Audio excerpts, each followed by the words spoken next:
The shattering of glass jolted Quinn Vance from his exhausted days, prompting him to reflexively grip the bar rag he'd been using to wipe down tables.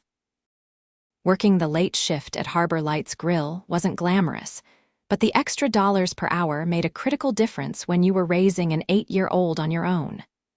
"Sorry about that," a harried-looking server named Tina muttered as she bent to pick up the pieces of a broken water glass. "Third one this week."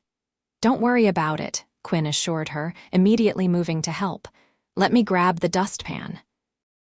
At 32, he had the sturdy build of someone who'd spent years doing physical work construction by day. Part-time restaurant, work 3 nights a week with dark hair that needed a trim and tired green eyes that rarely lost their warmth, despite the exhaustion behind them. As he collected the glass shards, a commotion at the bar caught his attention. A woman in an elegant black dress was cornered by a man in an expensive suit.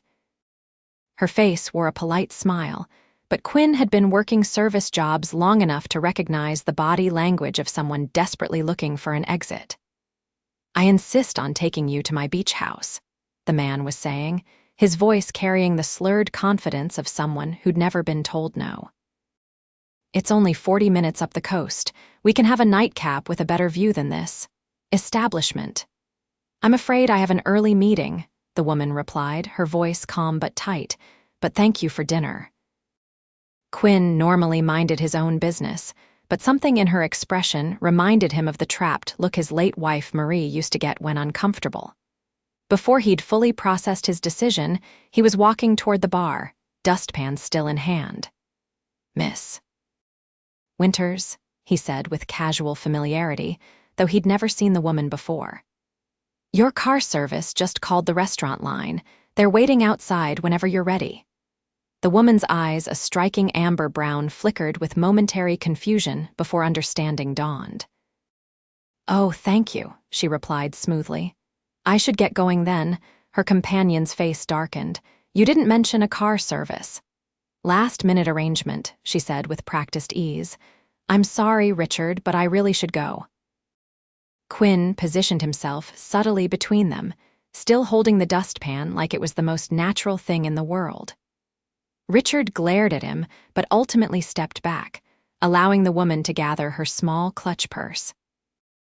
"Let me show you out," Quinn offered, guiding her toward the front door while keeping a casual distance. "Thank you," she whispered once they were out of earshot. That was getting uncomfortable. "No problem. Do you actually have a car coming?" She shook her head. "I was planning to call a rideshare." Outside, the October air was crisp against Quinn's forearms as he held the door for her. The Seattle waterfront glittered with city lights reflecting on Puget Sound. "I can wait with you until your ride comes," he offered.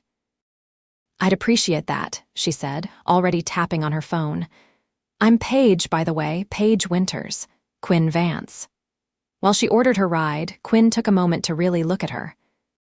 She was stunning in an understated way, honey blonde hair falling in soft waves to her shoulders, minimal but perfect makeup, and a quiet confidence that radiated from her like a subtle perfume.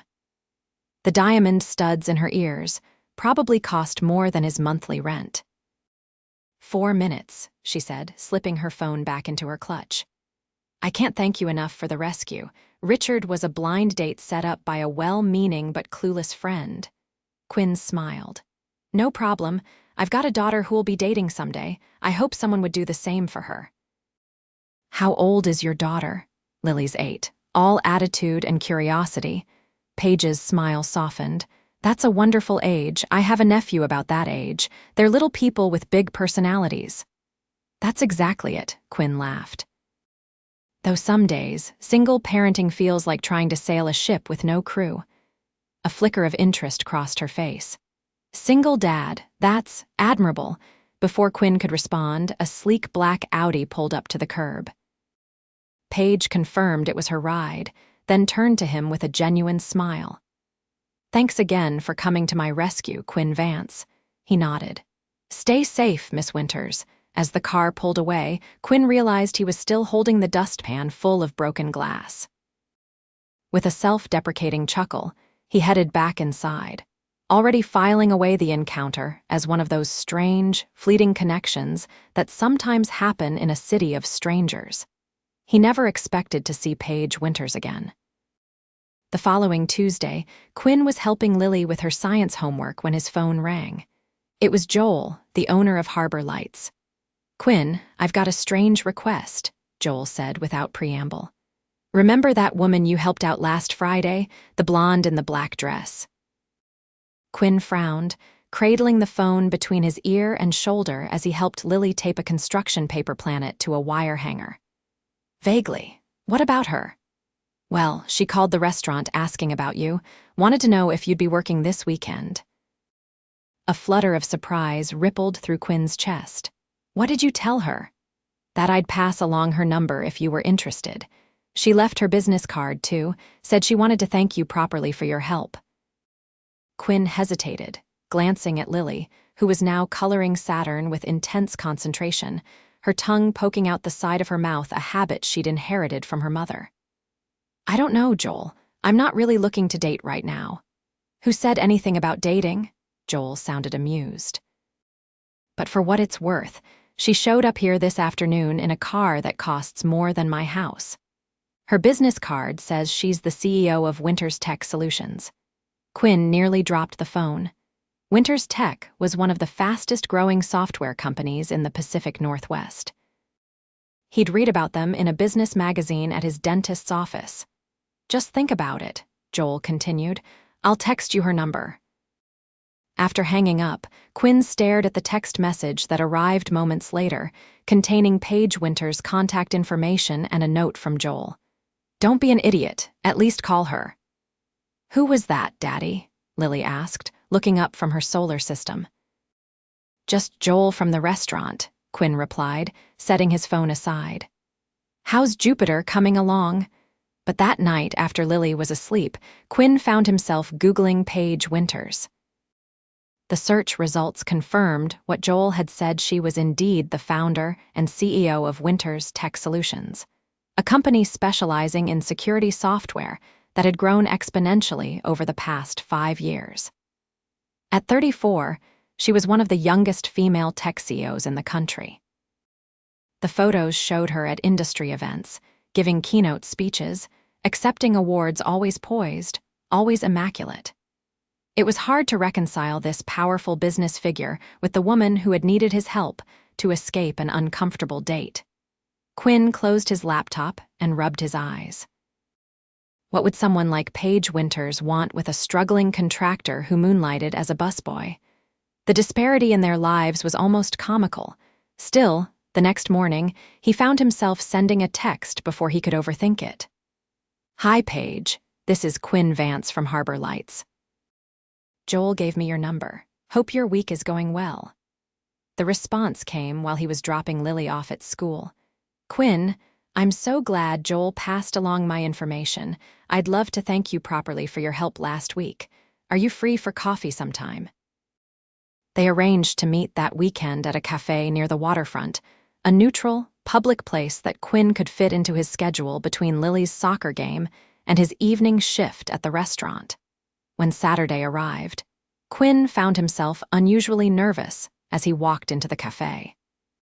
He spotted Paige immediately, seated at a corner table by the window, wearing jeans and a simple cream sweater that somehow looked more expensive than his entire wardrobe. "You came," she said, smiling as he approached. "I wasn't sure you would." Quinn sat down, acutely aware of his worn flannel shirt and the faint paint stains on his jeans from a project he'd been working on that morning. "I'm still not sure why I'm here," Paige laughed, a warm, genuine sound. "For coffee, of course. And so I can properly thank you for rescuing me from what was quickly becoming the date from hell." After ordering an Americano for him, a cappuccino for her, Quinn found himself surprisingly comfortable in her presence. Paige asked about his work, listening with genuine interest as he explained his contracting business and the challenges of building it while raising Lily. "My wife died when Lily was 4, he explained, surprised by his own openness. "Cancer. It was quick 6 months from diagnosis to—" "Well, you know," Paige's eyes softened, I'm sorry, Quinn, that must have been incredibly difficult, he nodded. It was, still is sometimes, but Lily and we've figured out our rhythm. She's an amazing kid. I'm sure she is, with you as her father. The compliment made him uncomfortable, so he deflected. What about you?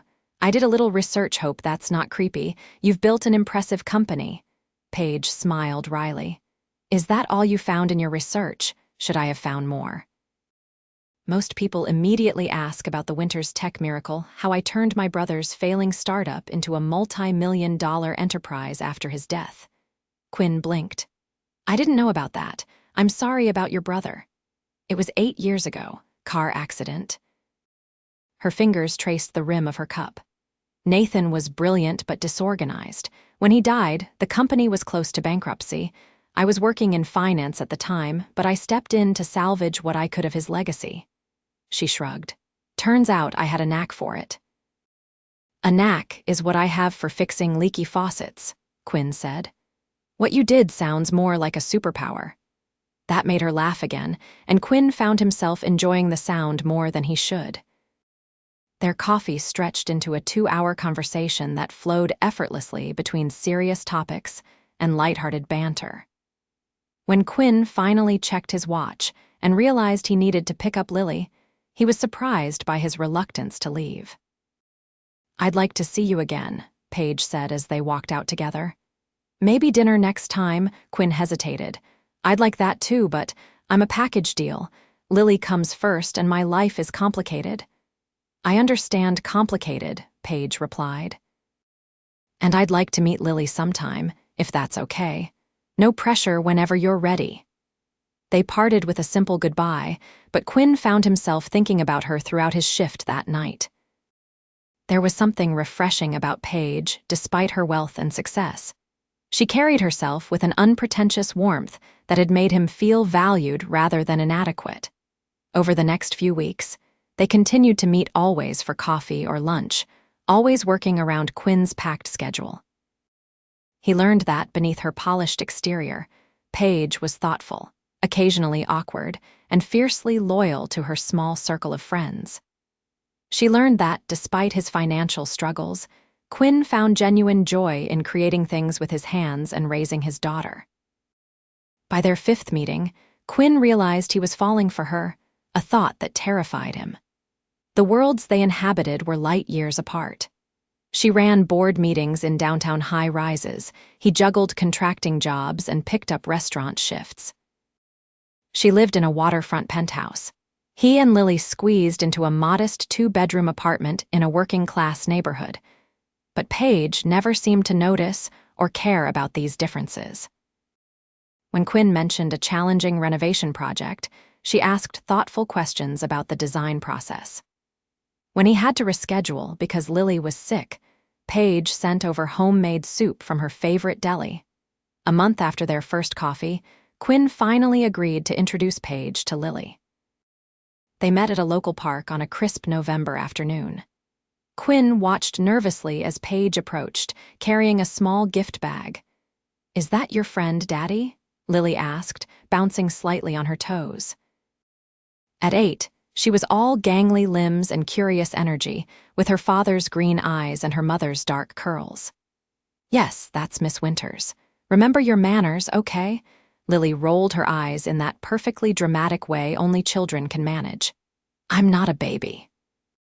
Paige reached them, looking uncharacteristically nervous. Hi, Quinn, and you must be Lily. I'm Paige. To Quinn's surprise, Lily immediately extended her hand for a very grown-up handshake. It's nice to meet you, Miss Winters. Dad says you run a company that makes computers safer. Paige shook Lily's hand solemnly. That's right, and your dad says you're very good at science and art, Lily beamed. I got in on my solar system project. Want to see pictures? I'd love to, Paige said, then held out the gift bag. I brought you something. Your dad mentioned you like astronomy. Inside was a beginner's telescope with a star chart designed specifically for Seattle's night sky. Quinn started to protest that it was too expensive, but the look of wonder on Lily's face stopped him. This is so cool, Lily exclaimed. Dad, can we set it up tonight? Please? The afternoon unfolded better than Quinn could have hoped. They played on the swings, got hot chocolate from a nearby stand, and Lily chattered endlessly about school and her friends. Paige listened attentively, never talking down to her or feigning interest. When Lily ran ahead to the playground, Paige turned to Quinn. "She's amazing." "She is," he agreed, watching his daughter climb the jungle gym with fearless determination. "Thank you for the telescope. It was thoughtful, but you didn't have to, I wanted to," Paige interrupted gently. "Quinn, I don't know if you've noticed, but I like you, a lot, and that means I want to know the people who matter to you." The simple honesty of her statement caught him off guard. "I like you too," he admitted, "but Paige, our lives are so different, you must see that." She looked at him steadily. "What I see is a man who works harder than anyone I know to provide for his daughter, who treats everyone with kindness and respect, who makes me laugh and thinks about things in ways I never would." She paused. "The rest is just circumstance. It doesn't define who we are." Before Quinn could respond, Lily called for him to watch her go down the slide. The moment passed, but Paige's words lingered in his mind. That evening, after setting up the telescope on their small apartment balcony and helping an excited Lily locate Jupiter and its moons, Quinn received a text from Paige. "Thank you for today. You've raised an incredible daughter." Something shifted in Quinn that night as he watched Lily sleeping peacefully, her new star chart clutched in her hand. Maybe Paige was right. Maybe the differences in their circumstances didn't have to be insurmountable barriers. As November turned to December, their relationship deepened. Paige began joining them for simple family activities, Sunday morning pancakes, movie nights on Quinn's old couch, helping Lily with a science fair project. In return, Quinn got glimpses into Paige's world, accompanying her to a charity gala, wearing a borrowed suit that made him uncomfortable, until Paige whispered that he was the most handsome man in the room. Meeting her small circle of trusted friends, visiting her sleek office with its stunning view of Elliott Bay. What surprised Quinn most was how easily Paige fit into their modest life. She never complained about his apartment's temperamental heating, or seemed bothered by the fact that dinner was often mac and cheese with hot dogs when Lily got to choose. Instead, she brought an easy warmth and genuine interest that made their small family unit feel more complete than it had in years. One snowy evening in mid-December, after Lily had gone to bed, they sat together on Quinn's worn couch, a half-empty bottle of wine between them. "I have a confession," Paige said suddenly, tucking her feet beneath her. "That night at the restaurant wasn't actually a blind date," Quinn raised an eyebrow. "No. Well, it was supposed to be. My friend Vanessa set it up, said Richard was perfect for me, successful, ambitious, blah, blah, blah." She took a sip of wine. "But about 10 minutes in, I knew it was a disaster. He talked about himself constantly, checked out every woman who walked by, and kept making these weird comments about my company's valuation." "So standard bad date stuff," Quinn said with a small smile. "Exactly. But here's the thing, I was handling it fine until I looked up and saw you." Quinn frowned. "Me?" Paige nodded, looking slightly embarrassed now. "You were wiping down tables, completely focused on doing a thorough job even though it was just a side gig. Then a little girl came in, I think she was the daughter of one of the servers, and you stopped everything to help her tie her shoe. You had this gentle way about you. I couldn't stop watching." "I don't remember that. It was before I noticed Richard getting handsy. Anyway, when you came over to rescue me, it felt like, I don't know, like the universe was giving me a sign." She laughed self-consciously. "That sounds ridiculous, doesn't it?" Quinn set down his wine glass and took her hand. "Not ridiculous. Surprising, maybe. I called the restaurant the next day to find out your name.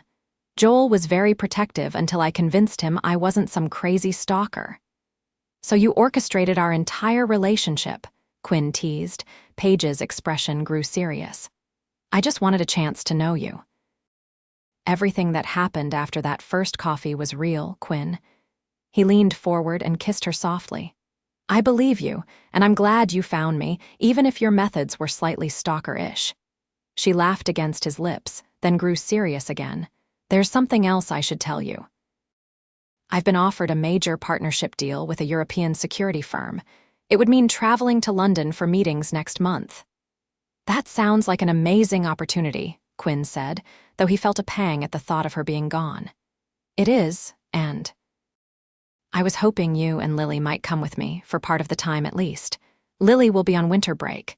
We could make it a holiday trip, see the Tower of London, visit the museums, show her there's a whole world out there. Quinn stared at her, speechless. I know it's a lot, Paige continued quickly. And of course I'd cover all the expenses, consider it my Christmas gift to both of you, but only if you're comfortable with it. Paige, that's too much. I can't let you, Quinn, she interrupted gently. Money isn't an issue for me. What matters is spending time with you and Lily, but if it makes you uncomfortable, we can figure out another way. He took a deep breath. Let me think about it, okay? It's not just the money, He struggled to articulate his concerns. It's about independence, Paige finished for him. About feeling equal in this relationship, despite our different financial situations. Yes, he admitted. Exactly that. She nodded thoughtfully. What if we compromise? You let me cover the flights and accommodation, and you handle our expenses while we're there, meals, transportation, that sort of thing. That might work, Quinn said slowly, but I need to talk to Lily first. This is her Christmas break, too. As it turned out, Lily was ecstatic about the idea of visiting London. We're studying Great Britain in social studies, she exclaimed when Quinn proposed the trip. Can we see Buckingham Palace? Does the Queen really have guards with fuzzy hats? With Lily's enthusiastic approval and his own reservations cautiously set aside, Quinn agreed to the trip. They would spend 10 days in London over Christmas and New Year's, with Paige attending business meetings while Quinn and Lily explored the city, then all three of them enjoying the holidays together. As their departure date approached, Quinn found himself both excited and nervous. He had never traveled internationally before, had barely left Washington state. In fact, Paige helped him and Lily get passports expedited, booked their flights, economy, at Quinn's insistence, though she would be in business class for work reasons, and found a charming flat in Notting Hill where they could stay. The night before their departure, Quinn was packing Lily's suitcase when his phone rang. It was Joel from the restaurant. Just calling to wish you a good trip, Joel said, and to say I told you so, Quinn laughed. Yes, you're very wise. Thanks for passing along her number. She's a keeper, Quinn. Don't mess it up because you're too proud to accept what she wants to give. After hanging up, Quinn sat on the edge of Lily's bed, thinking about Joel's words. His pride had always been both his strength and his weakness. It had gotten him through the darkest days after Marie's death, pushing him to provide for Lily no matter what, but it also created barriers where perhaps none needed to exist. The trip to London marked a turning point in their relationship. Quinn watched in awe as Paige navigated her business meetings with confidence and sharp intelligence, then transformed into a warm, playful presence when she joined them for sightseeing adventures. Lily blossomed under the new experiences, filling her journal with drawings of Tower Bridge, red phone booths, and palace guards on Christmas Eve. After Lily had gone to bed in their flat's second bedroom, Quinn and Paige sat by the window watching snow fall gently on the London street below. Thank you for this, Quinn said quietly. For all of it. Paige leaned against him. Thank you for coming, for trusting me enough to let me share this with you. I think I'm falling in love with you, he admitted, the words slipping out before he could second-guess them. She turned to face him, eyes bright. I think I fell in love with you months ago, Quinn Vance, possibly the moment you rescued me with that ridiculous dustpan in your hand. Their laughter mingled as they kissed, the snow continuing to fall outside, transforming the city into something magical and new. Christmas morning brought squeals of delight from Lily as she opened presents, books about astronomy, a handcrafted jewelry box from a London artisan, and a disposable camera to document their adventures. Quinn gave Paige a delicate silver bracelet he'd been saving for, and she presented him with a vintage set of woodworking tools she'd found in a specialty shop in Covent Garden. "These are incredible," he said, running his fingers over the polished wood handles. "How did you know I've been wanting to try furniture making?" "You mentioned it once, when we were talking about what you'd do if money weren't an issue," Paige replied. "You said you'd like to create pieces that last, that become part of a family's story." The fact that she had remembered such a small detail, had paid such close attention to his dreams, moved something deep within Quinn. Their remaining days in London passed in a blur of museums, parks, and cozy evenings together. On New Year's Eve, they watched fireworks over the Thames, Lily perched on Quinn's shoulders for a better view, Paige's hand warm in his. As the new year began with bursts of color lighting up the night sky, Quinn looked at Paige and Lily, the two most important people in his world, and felt a certainty he hadn't experienced in years. This was his family. Different than he'd ever imagined, but perfect in its own unique way. Back in Seattle, winter turned to spring, and their relationship continued to evolve. Paige spent most weekends at Quinn's apartment, bringing subtle improvements: better pots and pans, a more comfortable reading chair, a faster internet connection for Lily's schoolwork. Quinn found ways to contribute to Paige's life, too, building custom bookshelves for her penthouse, teaching her to make his grandmother's pasta sauce, being her steady support when work stress mounted. In April, Lily's school held a career day, and to Quinn's surprise, she asked if both he and Paige could come to talk about their jobs. "Dad builds things and fixes houses," Lily explained earnestly. "And Paige protects computers from bad guys. I think my friends would think that's pretty cool." The simple way Lily had begun incorporating Paige into their family narrative touched them both deeply. On a warm evening in May, nearly 7 months after their first meeting, Quinn invited Paige to dinner at Harbor Lights, back where it all began. Joel had given them the best table, overlooking the water as the sun set in spectacular shades of orange and pink. "It's weird being here as a customer," Quinn commented, looking around the familiar restaurant. "Good weird or bad weird?" Paige asked, smiling over her wine glass. "Good weird." "Definitely good." After dinner, they walked along the waterfront, stopping at the spot where Quinn had waited with her for her rideshare that fateful night. "I have something to ask you," Quinn said, suddenly nervous. "It's about our living situation." Paige looked at him expectantly. "What about it?" "Lily and I have been talking. Our lease is up next month, and we were wondering if you might want to look for a place together, the three of us." Paige's eyes widened. "Are you asking me to move in with you?" "Sort of." "I'm asking if we could find a new place together, something that would be ours. Not mine you're moving into or yours we're invading. Something in between our worlds where we could build something new." He took a deep breath. "I know it's a big step, and there are a lot of details to figure out." Paige stopped his nervous rambling with a kiss. "Yes," she said simply. "Yes, I want that more than anything." "There's one condition," Quinn added. "I need to pay my fair share. Not 50%, because that's not realistic, but enough that I feel like an equal partner in this." Paige considered this. "How about we find a place that you could afford around 30% of? That's a meaningful contribution but won't stretch you too thin. And I can set up a college fund for Lily as my gift to her future." The thoughtfulness of her compromise, acknowledging his need for dignity, while also looking out for his daughter, confirmed what Quinn already knew. Paige Winters was the woman he wanted to build a life with. By summer's end, they had found their new home, a comfortable house in a family-friendly neighborhood with a view of the Sound, good schools nearby, and a garage Quinn could convert into a woodworking shop. It was more modest than what Paige could afford, but nicer than Quinn could have provided on his own, a perfect middle ground that represented their partnership. On moving day, as they carried boxes into their new home, Quinn found himself reflecting on the strange twist of fate that had brought them together. A broken glass, an uncomfortable date, a dustpan in his hand at just the right moment. What are you thinking about?" Paige asked, coming up beside him as he stood on their new porch, watching Lily explore the backyard. "Just how lucky I am that Richard was such a terrible date," Quinn replied with a grin. Paige laughed. "I should send him a thank you note. Please don't." She leaned into him, her head resting on his shoulder. "You know, that night at the restaurant, I never expected to find the love of my life.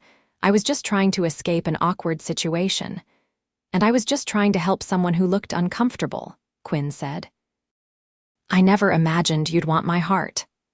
"I wanted it from the moment you rescued me with that ridiculous dustpan," Paige admitted.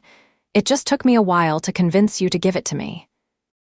As the Seattle sun warmed their faces, Quinn wrapped his arm around the woman who had unexpectedly completed his family. Different worlds had collided that night at Harbor Lights, but what they'd built together was stronger than either could have created alone, a family forged from chance, choice, and the courage to cross the divides that separated them. In the backyard, Lily called for them to come see a nest of birds she'd discovered. Hand in hand, they went to join her, stepping forward together into the life they were building one day, one choice, one moment of love at a time.